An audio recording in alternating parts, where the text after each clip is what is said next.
Deuxième amendement, bien c'est ce que je disais tout à l'heure, ce que nous avons dit à deux voix avec Richard Cazenave, comment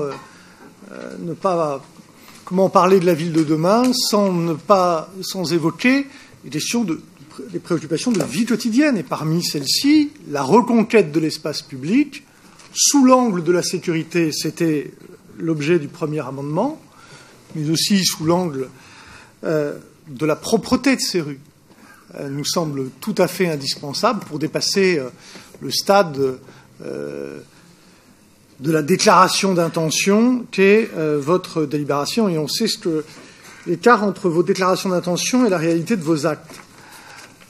Il y a un sentiment partagé par un nombre considérable de Grenoblois que la propreté de notre ville, la propreté de nos rues, s'est profondément dégradée. Profondément dégradée. On pouvait avoir un regard critique sur la situation intérieure, c'était notre cas, même si, évidemment, c'est toujours une mission qui est difficile à assumer, mais il y a incontestablement, au regard qu'on pouvait porter sur la situation antérieure, une dégradation, et qui est, pour partie, de votre responsabilité.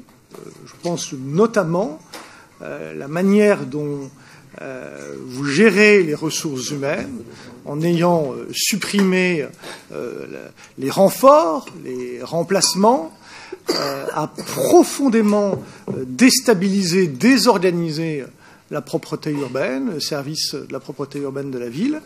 D'ailleurs, les agents nous le disent et les Grenoblois le constatent.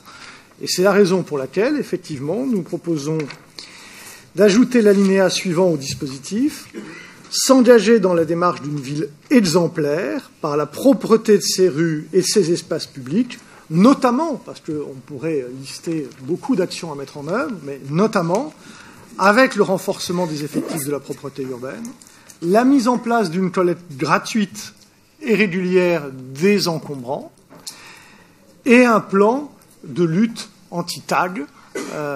Vous avez supprimé une prestation externe sur la lutte contre les tags. On en mesure chaque jour les résultats négatifs sur l'espace public.